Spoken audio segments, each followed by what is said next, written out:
हमारे चैनल को सब्सक्राइब करें और बेल आइकन दबाएं। मैं अभिजीत, उजागर न्यूज से। कहते हैं शिक्षा और स्वास्थ्य किसी भी देश के विकास के दो स्तंभ होते हैं, लेकिन क्या हो अगर इसे व्यापार बना लिया जाए? क्या यह किसी नागरिक के मूलभूत अधिकारों के साथ खिलवाड़ नहीं होगा? जी हाँ दोस्तों, कुछ ऐसा ही खिलवाड़ हुआ है सर्व कृपा हॉस्पिटल में अपनी बीवी का इलाज करा रहे भोलाराम जी के साथ। भोलाराम जी, बिल्कुल निडर होकर बताइए कि आपके साथ क्या हुआ है। साहब, ये सर्व कृपा हॉस्पिटल में लूट मची रखी है। हमारी पत्नी का इलाज यहाँ चल रहा था, लेकिन ये लोग उसको क्या वो कहते हैं वेंटिलेटर। हाँ, ये हमारी मिसिस को उस पर रखकर बोलते रहे कि वो जरूर बच जाएगी, और इतना लंबा बिल बना दिया कि हमारी जेब खाली हो गई। मतलब आपके साथ धोखाधड़ी हुई है? अरे बहुत बड़ी धोखाधड़ी हुई साहब। अभी भी ये लोग कहते हैं कि हमारे पर लाखों रुपया बकाया है, अगर हम वो नहीं चुकाएंगे तो ये हमारी पत्नी की डेड बॉडी नहीं देंगे हमें। देखा दोस्तों, किस तरह इस हॉस्पिटल में एक गरीब आदमी की बीवी का लाश का सौदा किया जा रहा है। बंद कर! अरे बंद कर! अरे चल बाहर निकल! निकल बाहर! ऐसे गुंडे करके जनता की आवाज को दबाओगे? निकल बाहर! अभिजीत देख तुम्हारा कैसे पोल खोलता हूं मैं। अभिजीत, पूरे हॉस्पिटल के बर्बाद कर दूंगा मैं। चल चल चल निकल! सेफ नहीं है ये एरिया, चलना यहाँ से। यार तुझे मना किया था इतने रिस्क मत लिया कर तू। हॉस्पिटल के सामने ये स्टोरी करने से मना किया था तुझे। फुटेज मिला ना? अरे फुटेज मिल गया मेरे भाई, लेकिन तेरी जान चली जाती तो। समझता ही नहीं है छोटी सी बात। अरे भैया, भैया आप आज सगाई है तुम्हारी, वहाँ लड़की वाले घर पे इंतजार कर रहे हैं और तुम अभी तक यहीं हो। अरे विनोद भैया, वो जरूरी ब्रेक थ्रू था, इंतजार नहीं कर सकते थे हम। तेरी होने वाली बीवी भी इंतजार कर रही है तेरा। अरे यार राजीव, तू तो कब तक लड़कियों से भागता रहेगा? आज तो सगाई पक्की है। ले चल। मर्दों से तो कोई प्रॉब्लम है ही नहीं इसको, बस लड़कियों से ही प्रॉब्लम है। चल। अब तो दोनों बहनें एक ही घर में, इससे अच्छी क्या बात हो सकती है आपके लिए? जी पापा, हम तो बहुत लकी है, हमारी प्यारी बहन वर्षा ही हमारी देवरानी बन रही है। क्यों विनोद जी? हाँ राखी जी, बड़ा भाग। हाँ भाई, आप बड़ा भाग वाला है तू। हाँ बैठ बैठ अभिजीत। भाई सच सच बता, पसंद आई हमारी साली साहिबा?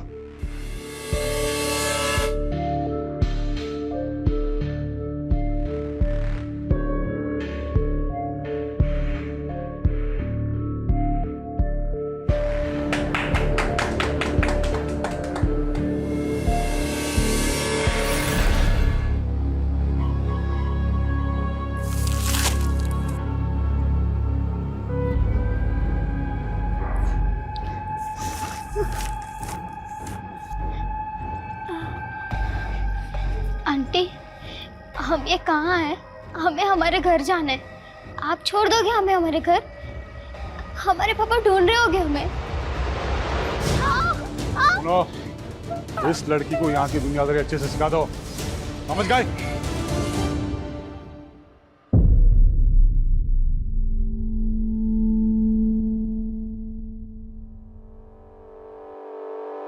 हम 136 है और ये हमारी माँ 135। तुम कौन हो?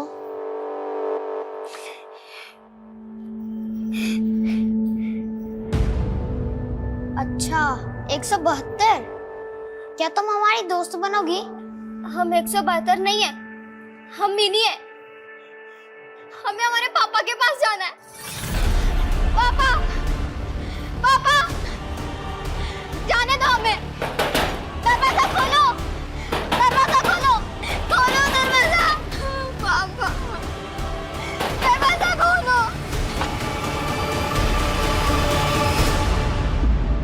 माँ, हमको लगता है कि हमें शादी वादी के लिए नहीं बने। अभी भैया भाभी के कहने पे जबरदस्ती सगाई तो कर ली, लेकिन तुम तो जानती हो ना हमारी दुविधा।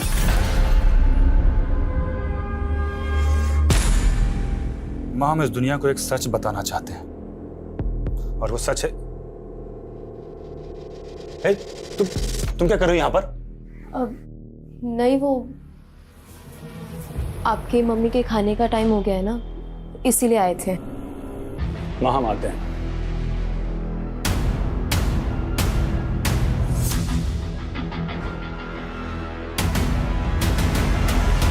हम अक्सर सच्चाई से भागते हैं। उम्र के हर पड़ाव पर कोई न कोई एक ऐसा सच जरूर होता है जो शायद हम सबसे छुपा लेते हैं। दरअसल मैं सबको एक आईना दिखाना चाहता हूँ, एक ऐसा आईना जिसे देखकर हम फैसला करें कि आज हम कहाँ खड़े हैं। आने वाली 15 जून को रात 9:55 पे मैं आपको ऐसे ही कड़वी हकीकत से रूबरू करवाने वाला हूं, जिससे शायद अब तक का सबसे बड़ा पर्दाफाश होगा।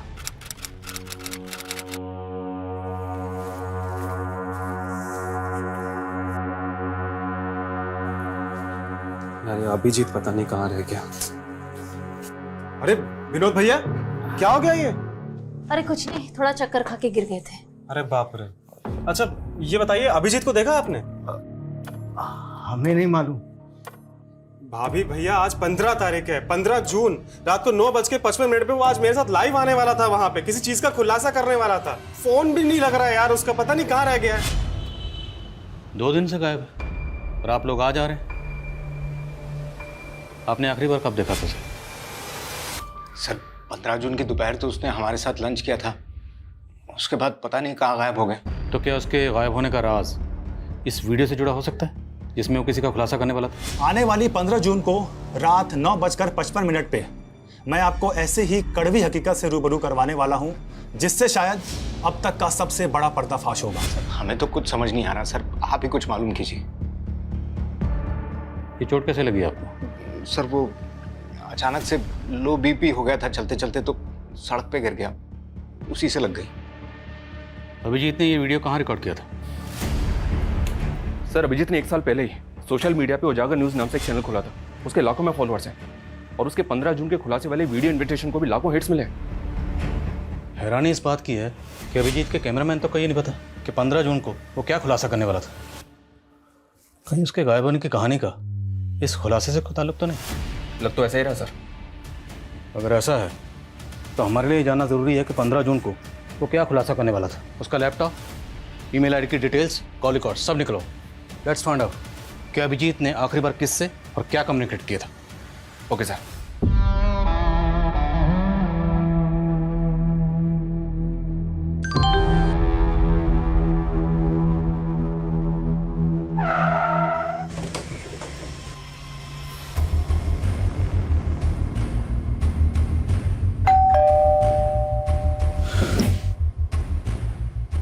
जी, हमें वर्षा जी से बात करनी है।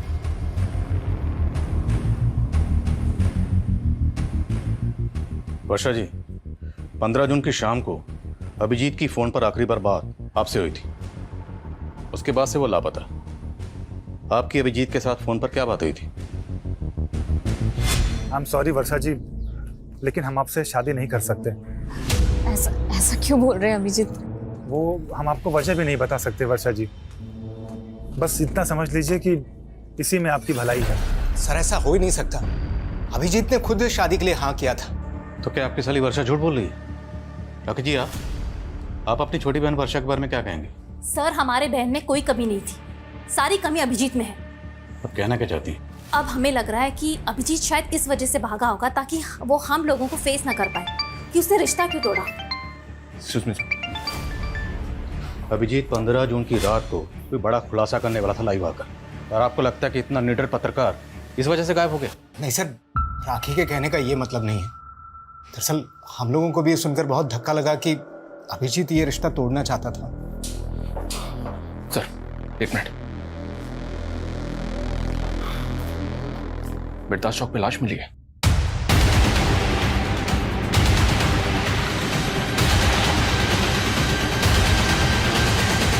आइए सर।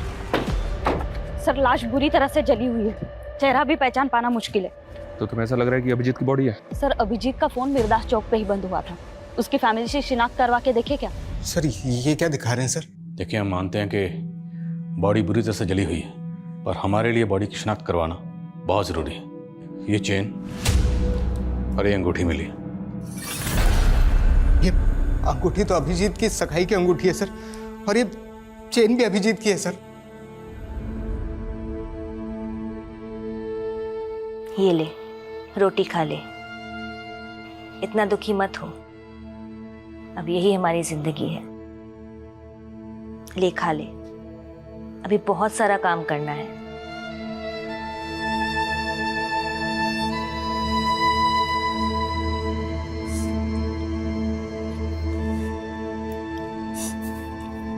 चलो अच्छा है, कम से कम आज तुम कुछ खा तो रही हो।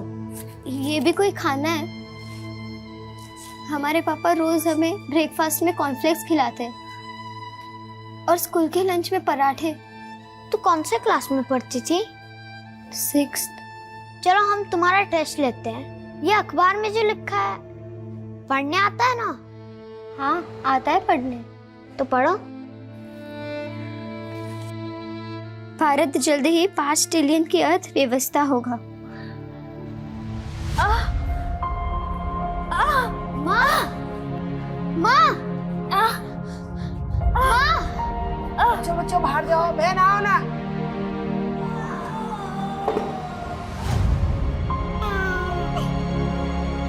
हमारा नया दोस्त आ गया। क्या ये लोग उसके भी गले पे नंबर लिख देंगे?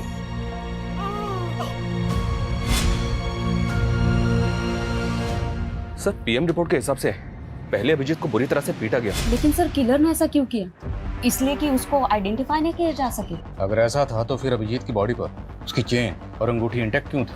यहाँ तक कि उसके बाजू पे जो टैटू था वो भी उसके भाई ने आइडेंटिफाई किया। पहचान मिटाने की कोई कोशिश नहीं की गई। किलर ने अभिजीत को जिंदा जला दिया सर। ऐसा लग रहा है जैसे किलर की अभिजीत के साथ कोई गहरी रंजिश थी।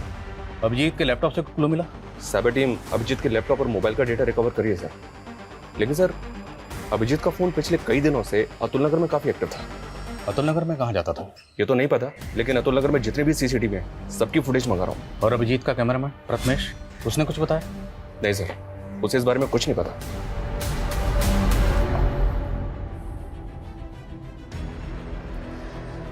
अभिजीत एक सच्चे और ईमानदार जर्नलिस्ट थे जिन्होंने अपनी जान की परवाह किए बिना हमेशा सच का साथ दिया। मैं उनका फॉलोअर ही नहीं, मैं उनका सबसे बड़ा फैन भी हूं। मैं आपसे वादा करता हूं, अभिजीत ने जो काम शुरू किया था अब उसे मैं पूरा करूंगा, चाहे उसके लिए मुझे सच्चाई ढूंढने के लिए पाताल लोक ही क्यों ना जाना पड़े, लेकिन सच्चाई को उजागर मैं करके रहूंगा। सर 24 मई की अतुल नगर की एक फुटेज मिली है, ये देखें। इसमें अभिजीत लड़कियों का पीछा करता हुआ दिख रहा है। कौन है लड़की? मैं पता करवा रहा हूँ सर। लेकिन सर ये अभिजीत लड़कियों का पीछा क्यों कर रहा होगा?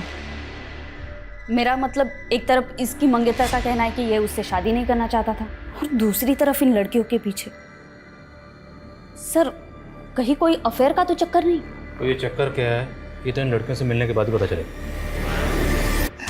अभिजीत आंटी वो अभिजीत जी आप। पुष्पा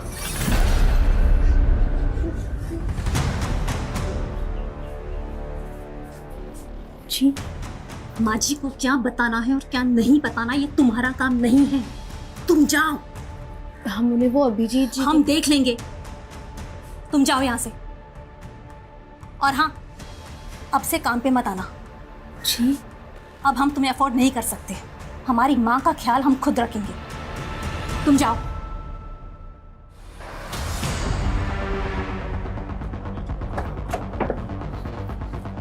अभिजीत जिन दो लड़कियों का पीछा करते हुए देखा था वो दोनों लड़कियां इसी घर में किराए पे रहती थी सर, और ये इस घर के मकान मालिक हैं।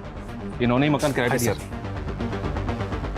नाम क्या था दोनों लड़कियों का? सर बड़ी वाली का गीतांजलि और छोटी वाली का चंचल था। दोनों सगी बहनें थी। आप कहाँ हैं? सर वो लोग तो 10-12 दिन पहले अचानक घर खाली करके चले गए थे।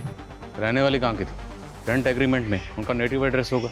रेंट एग्रीमेंट तो नहीं बनाया, लेकिन हाँ वो बिहार की रहने वाली थी। तुम लोग भी ना, हम लोग बार बार गाइडलाइन जारी करते हैं कि बिना पुलिस वेरिफिकेशन के मकान किराए पर नहीं देना, पर सुधरोगे नहीं तुम लोग। सर गलती हो गई। लड़कियां करती क्या थी? सर वो घरों में मेड का काम करती थी। कहाँ, किस घर में? सर वो तो नहीं मालूम। लड़कियों के फ़ोन नंबर तो होंगे आपके पास? सर उनके पास फ़ोन्स भी नहीं थे।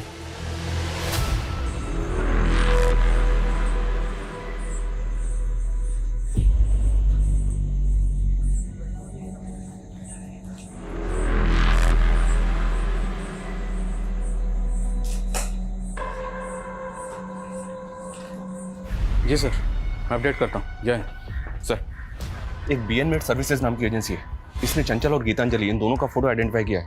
ये दोनों लड़कियां इसी एजेंसी के थ्रू काम पे लगी थी। बीएनमेड एजेंसी? सर ये लड़की गीतांजलि है और ये चंचल। ये दोनों बहनें बहुत मेहनती थी, कभी भी किसी क्लाइंट की कोई शिकायत नहीं आई। लेकिन ये बताइए कि दोनों लड़कियां अब हैं कहाँ? पता नहीं सर, अचानक से इन दोनों ने काम पे आना बंद कर दिया। क्यों?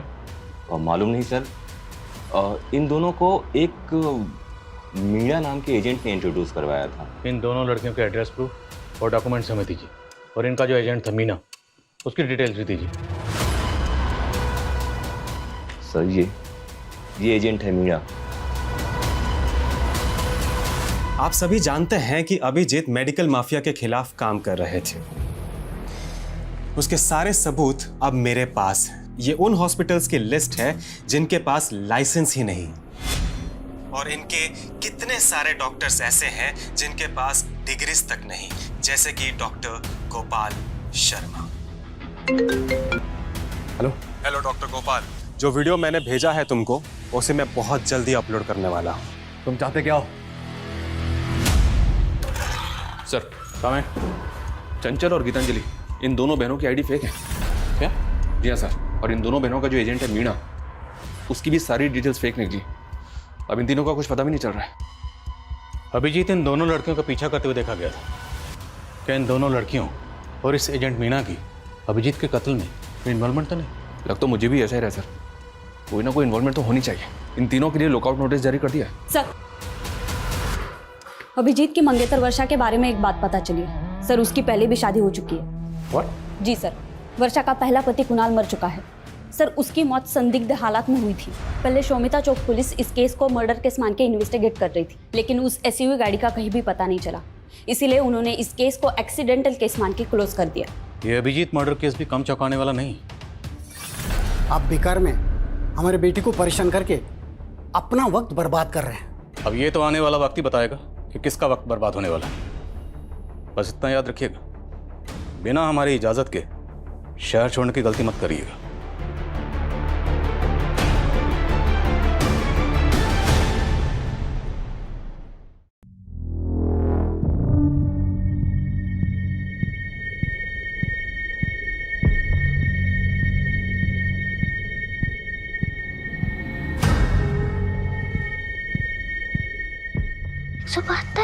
उठो।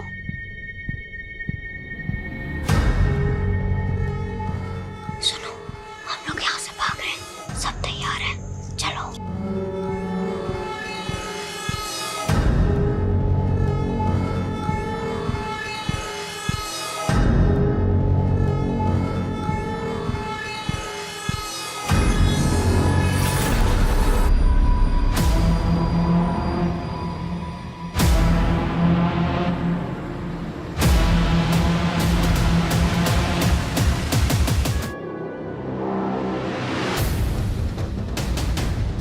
सर,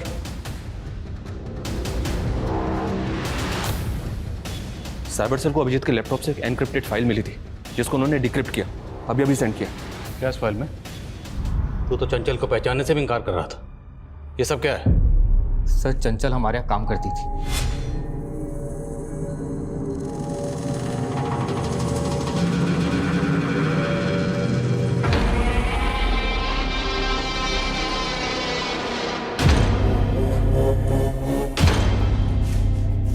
अरे साहब, सुन, ये जो तेरे पीठ के पीछे निशान है, ये क्या है जो तू छिपाती फिरती है? देखना चाहते हो? सर, हम उसे पैसे दे दे के थक गए थे, लेकिन उसका लालच बढ़ता ही चला जा रहा था। मजबूर होकर हमने सब बात अभिजीत को बता दी। उसने हमें प्रॉमिस किया कि वो हमारी मदद करेगा। कहानी अच्छी है, लेकिन सिर्फ कहानी, यह हकीकत नहीं है। हकीकत मैं बताता हूँ कि अभिजीत को पता चल गया था कि तुम उस लड़की की मजबूरी का फ़ायदा उठाकर उसको ब्लैकमेल कर रहे हो, उसका रेप कर रहे हो। इसलिए अभिजीत उस लड़की की मदद कर रहा था और तुमने अभिजीत को रास्ते से हटवा दिया। नहीं सर, ऐसा कुछ भी नहीं हुआ सर। शर्मा, ये ऐसे नहीं समझ रहा, जरा समझाओ इसको अच्छी तरीके से। सर, गीतांजलि, चंचल और मीणा, ये तीनों अभी भी ट्रेस नहीं हो पा रहे हैं, और राजीव भी इस बात को एक्सेप्ट नहीं कर रहा है कि उसने लड़कियों के साथ कुछ किया है। लेकिन हाँ सर, वर्षा को इन्वेस्टिगेट करते हुए पता चला कि उसके हाथ भी साफ नहीं है। दरअसल कुणाल की मां को अभी भी इस बात का शक है। कुछ भी साबित नहीं हुआ तो इंश्योरेंस का सारा पैसा वर्षा को मिल गया, और बाद में उसने ये पैसा किसी और अकाउंट में ट्रांसफर कर दिया। किसके अकाउंट में? हाँ, वर्षा ने पैसों की मदद की थी, लेकिन इसमें गलत क्या है? क्या बहन बहन की मदद नहीं कर सकती?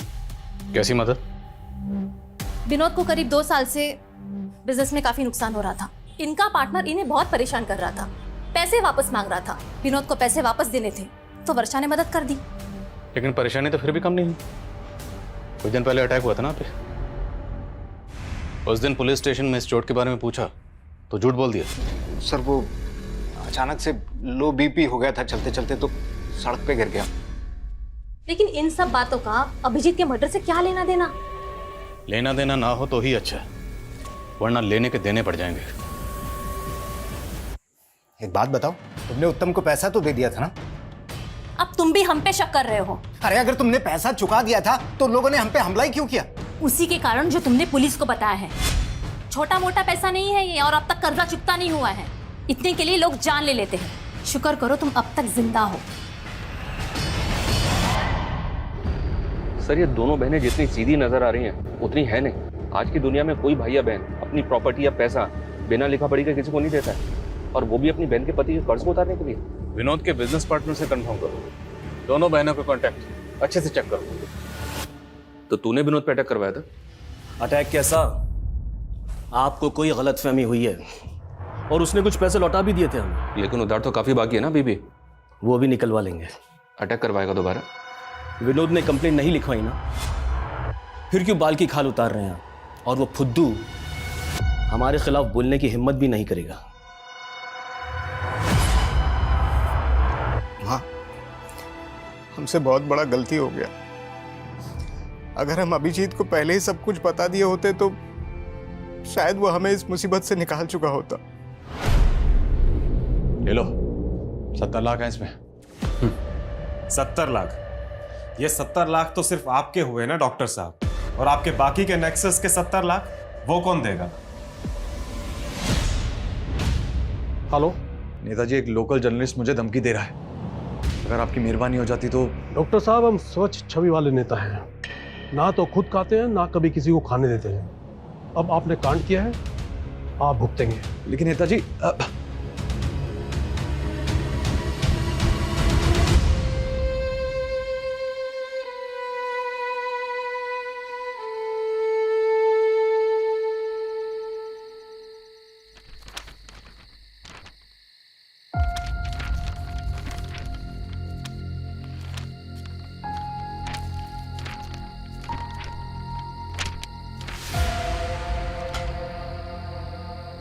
कौन है? ये आवाज कैसी है? ये चुप सो जा, सोने दे, सो जा।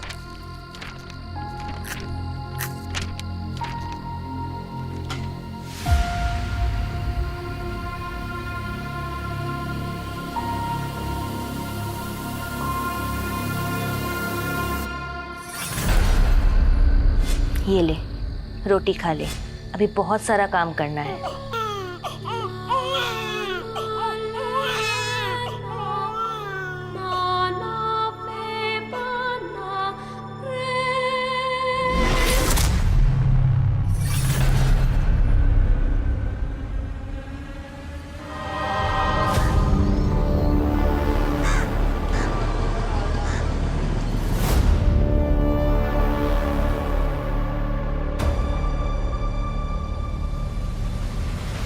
हम थक गए हैं ये करते करते। अभी और कितने खून बहाने पड़ेंगे? ये हमारा तीसरा अबॉर्शन है। न जाने तुमसे शादी करने के लिए हमें अभी कितना और इंतजार करना होगा। हम जल्दी सब कुछ ठीक कर देंगे। हमें पता था कि वर्षा के पिताजी हमें कभी स्वीकार नहीं करेंगे, इसलिए पहले कुणाल और अब अभिजीत खत्म कर दिया। नहीं सर, हमने ऐसा कुछ नहीं किया है। 15 जून को अभिजीत की आखिरी बार फोन पे बात तुमसे हुई थी। जी सर, हमारी बात जरूर हुई थी, पर बात कुछ और हुई थी। इस पर एक और नई कहानी। एक्चुअली सर, हम आपसे झूठ बोल रहे थे। हम किसी और से प्यार करते हैं। अरे लेकिन वर्षा, ये सब तुम हमको सगाई से पहले बता सकती थी ना। हाँ अभिजीत, लेकिन हम क्या करते, हम मजबूर थे। अभिजीत, क्या आप एक फेवर कर सकते हैं? आप खुद ही पापा को कह दीजिए ना कि आप शादी नहीं करना चाहते। लेकिन अभिजीत माना नहीं। तुम दोनों को लगा कि तुम दोनों की पोल खोल देगा, इसलिए तुम दोनों ने उसकी जान ले ली। वैसे तुम्हारे लिए किसी मासूम की जान लेना कोई बड़ी बात नहीं है। 3 अबॉर्शन तो पहले ही करा चुकी हो। और तुम अपनी बहन राखी को किस बात के पैसे दे रही थी? सर, उसको हमारे अफेयर के बारे में पता चल गया था। बोली कि अगर हमने उसे पैसे नहीं दिए तो वो हम दोनों को फंसा देगी। सरासर झूठ बोल रही है वो सर। अगर उसकी करतूतों के बारे में पता होता तो उसकी जान ले लेते। हमने सिर्फ विनोद का कर्जा उतारने के लिए उससे पैसे लिए थे और कुछ भी नहीं था। तो आप कहना चाहती हैं कि आपकी बहन और उसके आशिक ने मिलकर अभिजीत को मार दिया? उनकी बात वो जाने सर, हमने कुछ नहीं किया। क्या जोड़ी है दोनों बहनों की? छोटी वाली बड़ी पे इल्जाम लगा रही है और बड़े वाली छोटी पे। कोई बात नहीं, वक्त आने पर सब पता चल जाएगा किसकी कहानी सच्ची है, किसकी झूठी।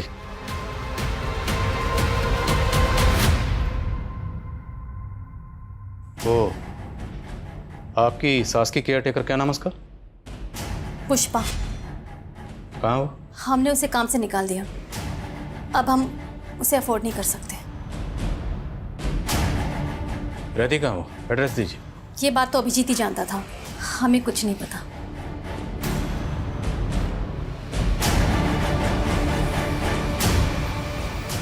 सर, कहीं राखी पुष्पा को लेकर भी तो हमसे कुछ नहीं छुपा रही है। हो सकता है कि इसी ने पुष्पा को जानबूझ के गायब कर दिया क्योंकि वो कोई राज जानती थी। या फिर पुष्पा को खेल कर गए। इस राखी पे कड़ी नजर रखो और पता करो कि पुष्पा कहाँ गायब है, और उसके लिए लुकआउट नोटिस जारी करो।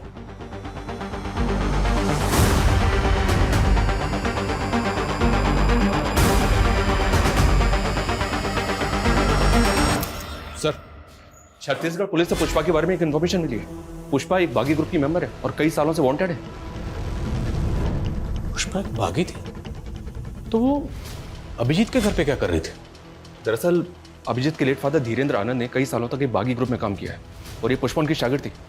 इंटेलिजेंस का ऐसा मानना है कि गायब होने के बाद पुष्पा यूपी में कहीं छुपी थी। मतलब वो यूपी में अभिजीत के घर पर छुपी हुई थी, और वो भी उसकी माँ की केयर टेकर बन के। अभिजीत उसको लेकर आया, उसकी मदद कर रहा था। और सवाल ये है कि अभिजीत एक बागी की मदद क्यों कर रहा था? क्या अभिजीत खुद एक बागी था? चेक करो सब जगह चेक करो।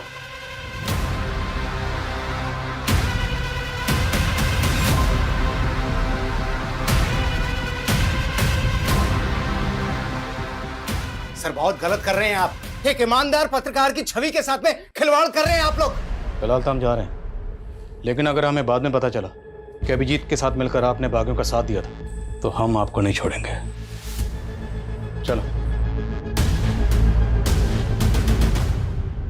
ओ 172, चल मुंह धो ले और काम पे चल।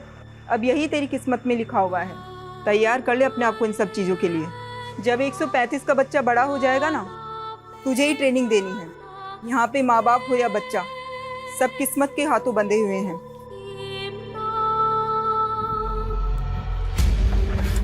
हो सकता है ये अभिजीत भी अपने फादर की तरफ बागी हो। ये और पुष्पा दोनों किसी सीक्रेट मिशन पर।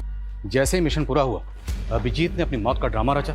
उसके बाद वो और पुष्पा दोनों गायब हो गए। और इस बात के पूरे चांसेस हैं कि अभिजीत के घर वाले भी उनके इस मिशन में शामिल हो। अब तो बॉडी का डीएनए टेस्ट भी नहीं कर सकते, अंतिम संस्कार हो चुका है। शर्मा, ये केस तो हम सॉल्व करके रहेंगे। उसके लिए चाहे हमें गड़े मुर्दे क्यों ना खाने पड़े। अभिजीत की फैमिली, दोस्त, रिश्तेदार, सबके बारे में सब कुछ पता करो। Okay sir.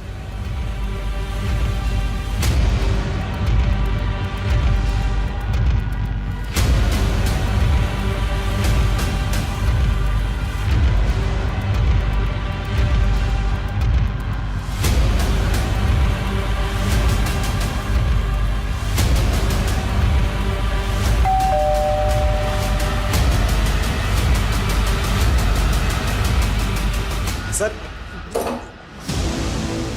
इतना सारा कैश? सर ये मेरा कैश नहीं है सर। तो किसका? सर ये तो अभिजीत का है। अभिजीत के लिए फंड इकट्ठा कर रहा है। आखिर ये अभिजीत करना क्या चाहता है? अभिजीत? सर उसका तो मर्डर हो गया ना। सर अभी बोल रहा है अभिजीत का कैश। सर ये उसी की ईमानदारी का मोल है जो हम बेईमानी से कमा रहे हैं। मैं, राखी और उत्तम साथ में मिलकर के ये काम कर रहे हैं सर। तुम्हारी छोटी बहन वर्षा का नीरज से अफेयर और तुम्हारा अपने पति के बिजनेस पार्टनर उत्तम से अफेयर। अति उत्तम। सर, हमारा कोई अफेयर नहीं है। हमने सोचा था कि विनोद उत्तम के साथ बिजनेस करके सेटल हो जाएगा, लेकिन आलसी घाटा करके बैठ गया। ओ मैडम, यहाँ मैं मुनाफा या घाटा जानने के लिए नहीं बैठा हूँ। तुम तीनों ये बताओ कि अभिजीत को क्यों मारा? सर हमने अभिजीत को नहीं मारा है, बल्कि उसकी मौत का फायदा उठा करके हमने सिर्फ डॉक्टर गोपाल शर्मा से पैसे ठगे थे। सर प्रथमेश ने हमें बताया था अभिजीत के मेडिकल स्कैम खुलासे के बारे में, तो हमने उत्तम की ताकत का इस्तेमाल किया ताकि कोई डॉक्टर हमें परेशान करे तो उत्तम संभाल लेगा। तो 15 जून की रात को अभिजीत यही खुलासा करने वाला था? नहीं सर, वो तो सच में उसने हमसे सीक्रेट रखा था, वो कुछ और बात थी और उसी की वजह से उसकी जान गई है सर। तुम तीनों को तब तक तोड़ेंगे जब तक सच नहीं कबूलोगे। नीलम, तोड़ो इन्हें। डॉक्टर गोपाल की कुंडली निकलवाओ। पूरे चांसेस है कि 15 जून को अभिजीत जो खुलासा करने वाला था वो उसी डॉक्टर के खिलाफ हो। हेलो,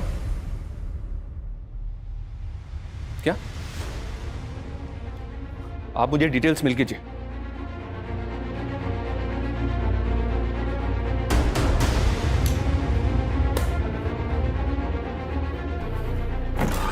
सर, हमारी मेन सस्पेक्ट गीतांजलि की तो मौत हो चुकी है।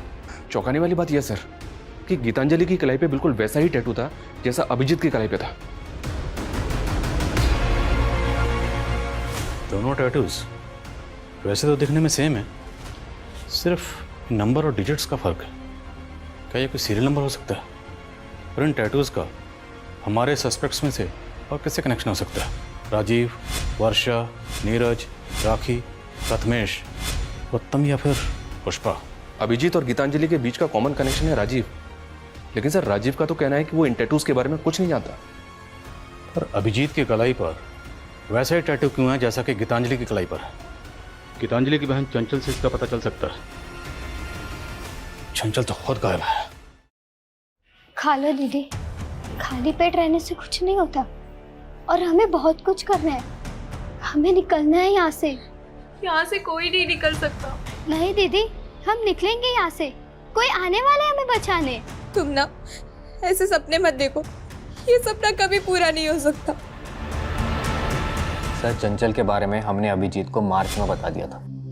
उसके बाद अप्रैल में अभिजीत बिना किसी को बताए 20 से 25 दिन के लिए किसी असाइनमेंट पर बाहर चला गया था।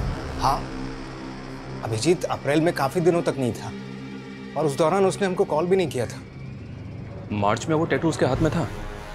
नहीं, तब तो नहीं था, लेकिन जब वो वापस आया तो हमने वो टैटू उसकी कलाई में देखा। तो आपने उससे पूछा कि वो टैटू उसने कहाँ बनवाया था और क्यों बनवाया था? नहीं सर, ऐसा तो उसने कुछ नहीं बताया। सर पहले तो हमें भी अजीब लगा था क्योंकि वैसा ही टैटू चंचल की कलाई पर भी था।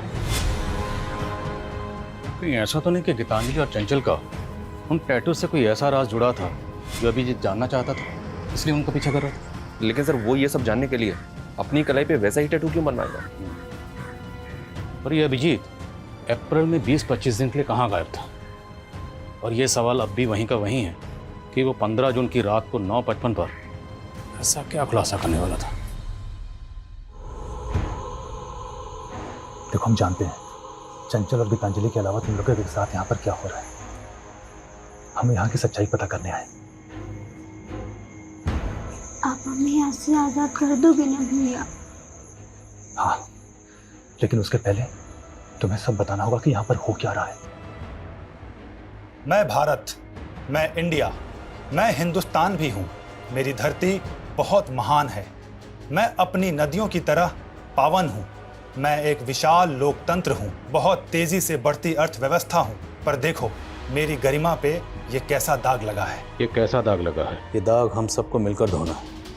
और ये फोल्डर बनाया गया 14 जून को। वो ना हो, ये जो 15 जून को खुलासा करने वाला था, ये लाइंस उसकी उसी स्पीच का हिस्सा है। लेकिन सर इसका तो कोई क्लू ही नहीं मिल रहा है कि ये खुलासा क्या था, किसका था और किसके लिए था। हमारा देश महान है भैया, और हम भी आजाद होंगे। बस आप जल्द से हमें लेने आ जाओ। हम आपका वेट कर रहे हैं। हमारे पास एक ऐसी चाबी है जिससे सारे ताले खुल सकते हैं, और वो एजेंट मीना। क्योंकि गीतांजलि और चंचल को डोमेस्टिक एजेंसी के लिए वही लेकर आया था। शर्मा, ढूंढो उसे। खबरों को काम पे लगाओ। जेलों में जितने भी कैदी हैं उनके बारे में पता करो। तुम्हें जो करना है करो, लेकिन किसी भी सूरत में मुझे एजेंट मीना चाहिए। Okay sir.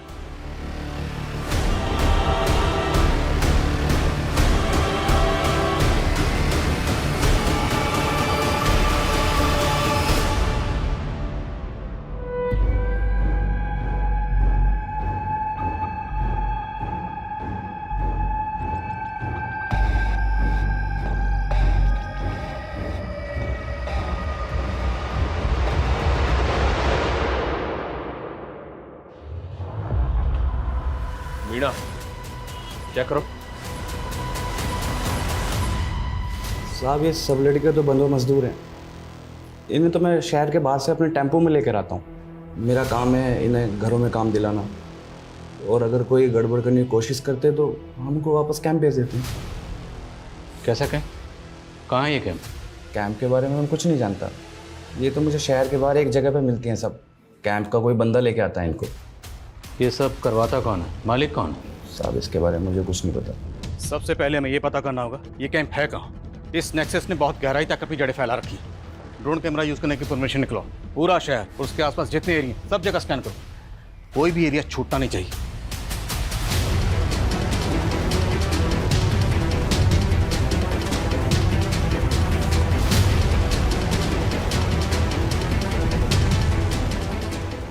ड्रोन कैमरास की फुटेज में ये 3 जगह सस्पिशियस लग रही हैं। इनकी डिटेल्स निकलवाइए सर। और इन 3 में से ये एक जगह ऐसी है जहाँ लोगों की मूवमेंट बहुत ज़्यादा सस्पिशियस है। यहीं टारगेट करेंगे, पूरी फोर्स के साथ धावा बोलेंगे। तैयारी करो। Okay sir.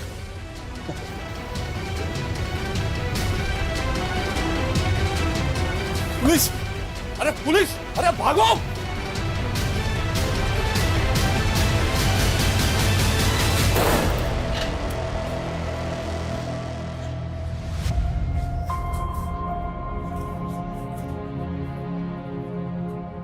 डरो मत, हम लोग आप लोगों को बचाने आए हैं। आपको अभिजीत भैया ने भेजा है ना? वो बोलते थे हम जरूर आजाद होंगे। हाँ बेटा, हमें अभिजीत भैया नहीं भेजा। अभिजीत भैया कहाँ है?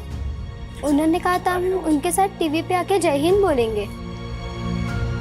बेटा, मुझे अभिजीत भैया नहीं भेजा है आप सबको लाने के लिए, और उन्होंने कहा जब मैं आपसे मिलूं तो आपसे बोलूं कि आप जोर से जय हिंद बोलें। जय हिंद। जय हिंद। तुम लोगों को बंधुआ बनाकर उन पर जुल्म करते थे। कब से चला ये सब? साहब काफ़ी टाइम से हमारे लोग हर शहर में फैले हुए साहब। अगर हमें कोई अनाथ या कोई मजबूर मिलता था हम इन्हें अपना कैंप में लेके आते साहब, और हम बच्चे लोग को भी किडनैप करके लेके आते साहब। अब ये बताओ कैंप में उनसे करवाते क्या थे? साहब हम उन्हें बड़ी बड़ी कंपनी, मिल और ईंट की भट्टी में लगा देते साहब, और अगर कोई अच्छी लड़की रहती थी तो उन्हें हमें घर में काम पे लगाते थे साहब। जैसे गीतांजलि और उसकी बहन चंचल, है ना? दीदी को पूरा भरोसा था कि एक दिन हम उस जंजाल से बच निकलेंगे। देखना चंचल, एक दिन आएगा जब हम आजाद होंगे और बहुत ही बेहतरीन जिंदगी जिएंगे, ऐसी नहीं। पर उसके लिए हमें कैंप से बाहर आकर घरों में काम चाहिए था, इसलिए हमने कैंप में अच्छा बर्ताव किया, उन लोगों का भरोसा जीत लिया। फिर तुमने राजीव के यहाँ काम करना शुरू कर दिया, उसको ब्लैकमेल किया। हमारी पूरी कमाई तो वो मीना ले जाता था, और हमें अपनी जिंदगी शुरू करने के लिए कुछ पैसों की जरूरत थी, और इसलिए हमारे पास और कोई रास्ता नहीं था। लेकिन राजीव ने अभिजीत को सब बता दिया। हाँ, लेकिन अभिजीत भैया को ब्लैकमेलिंग से ज्यादा उस गिरोह के बारे में चिंता थी।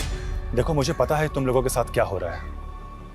मैं तुम्हारी मदद करना चाहता हूँ, लेकिन उसके लिए मुझे तुम्हारे जैसे मजदूर बन के ही उस कैंप में घुसना पड़ेगा, और अपने हिडन कैमरे से सब कुछ रिकॉर्ड करना होगा कि वहाँ पर एक्चुअली में हो क्या रहा है।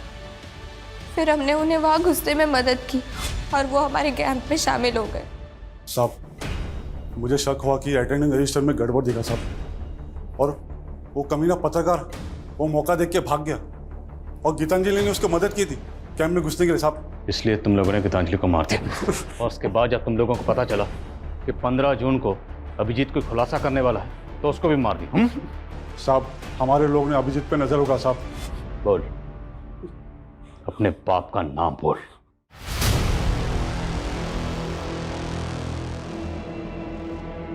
धर्मेंद्र सिंह सर मीटिंग में। सर सर सर सर चलो। हाँ। धर्मेंद्र जैसा बड़ा नेता इस नेक्सस का मास्टरमाइंड होगा, ताज्जुब हो रहा है सर। उस फैक्ट्री में तकरीबन 150 औरत मर्द और 50 से ज्यादा बच्चों के साथ इस तरह का दुर्व्यवहार किया जा रहा था। ये जानने के बाद बहुत तकलीफ हो रही है। लेकिन सर, पुष्पा का इस गिरोह से कोई लेना देना नहीं, हालांकि वो अभी तक गायब है। सर, हमने उसकी रिपोर्ट नेशनल एजेंसी को दे दी है। ये बहुत ही अफसोसनाक है कि एक तरफ जहां हमारे मुल्क में 5G टेक्नोलॉजी लॉन्च हो रही है, हमारे मुल्क की इकोनॉमी तेजी से आगे बढ़ रही है, वहीं आज भी 2022 में भी एक तरफ काला अंधेरा छाया हुआ है, जहाँ कुछ लोगों के साथ अमानवीय बर्ताव किया जा रहा है।